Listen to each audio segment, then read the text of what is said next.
Hello. Today I'm going to answer the question, what is naturopathy? So, a lot of you probably have heard of homeopathy, nutrition, um, massage therapy, all these different things.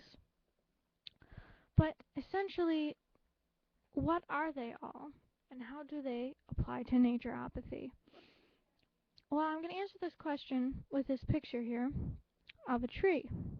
Now, I like to think of naturopathy as this big tree. On this tree, there are different branches of medicine. There's nutrition, there's homeopathy, there's massage therapy, there's acupressure, there's chiropractic, there's herbology, there's essential oils, craniosacral, Bach flower remedies, reflexology. All of these different branches are part of this big, wonderful field of naturopathy. And as a naturopath, we use all of these different therapies as tools to elicit health into our clients.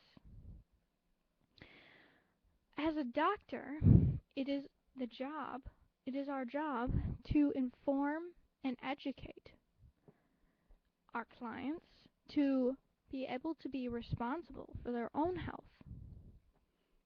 So eventually, every time they get sick, they don't have to come running to the doctor. They know what to do. And this will help prevent a lot of illnesses, and that is one of the primary goals of a naturopath. So maybe you're wondering, what are the differences between a naturopath and an allopath?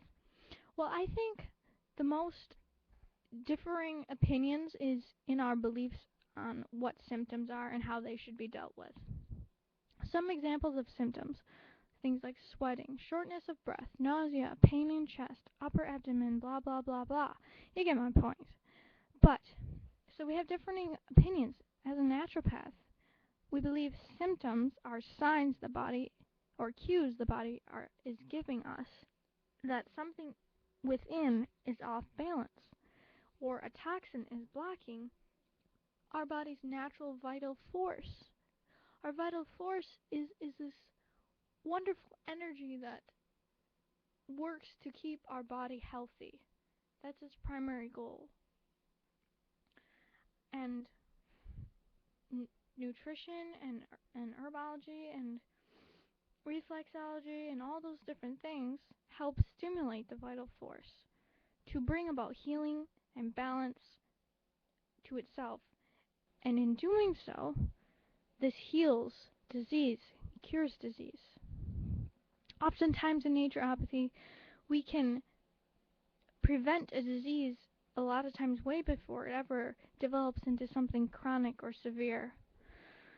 In allopathy, symptoms are viewed as the actual disease more often than not, although I think there are a few good allopathic doctors who do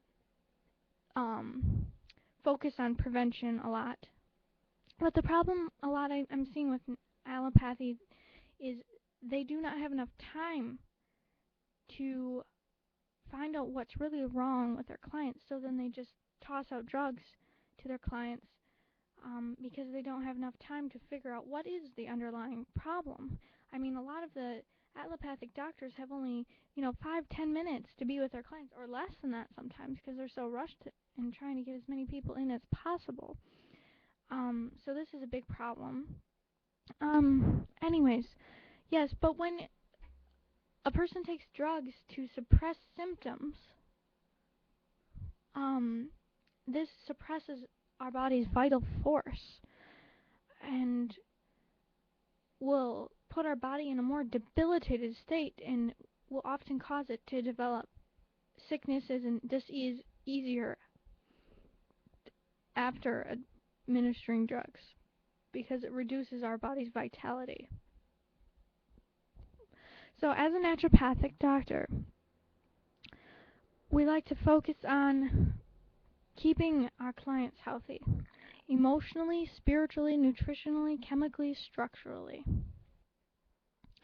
And being healthy is about being free from sickness, being free from limitations, physical limitations, spiritual limitations. So health isn't just being free of physical pain or debilitating predicaments, but it is being free of emotional and spiritual limitations as well. So the body's vital force, here's a picture that very well shows this, is an underlying blueprint on which our physical body is built upon.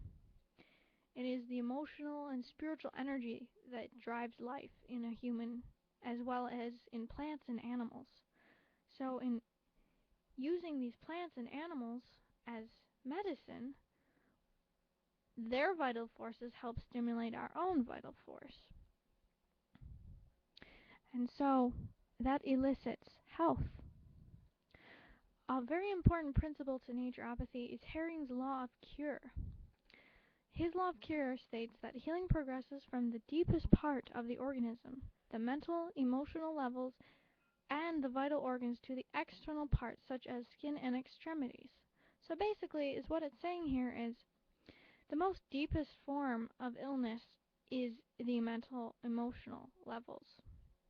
And those are the parts that are going to heal first. So before a person starts seeing their psoriasis go away, they're going to end up feeling emotionally and mentally a lot better. And gradually the physical signs will disappear as well. Also, as the healing progresses, symptoms appear and disappear in the reverse order of their original chronological order of appearance.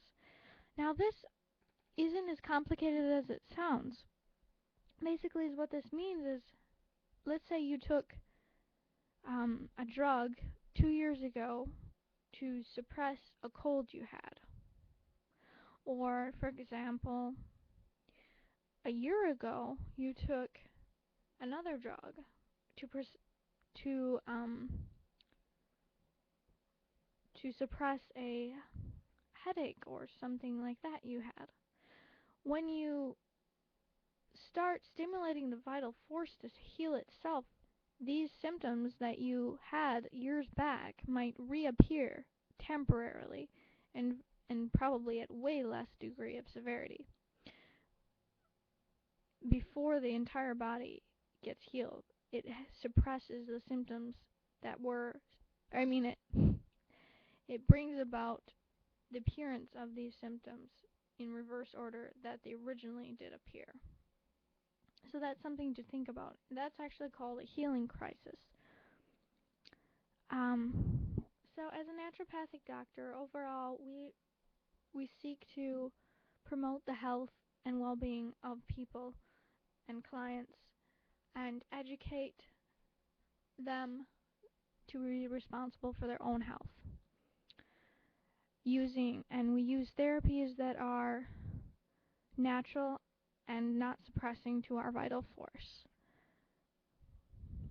And we believe that the human body itself is a healing mechanism that is far more intelligent than any scientific method or reasoning, and it knows what's best for its own health.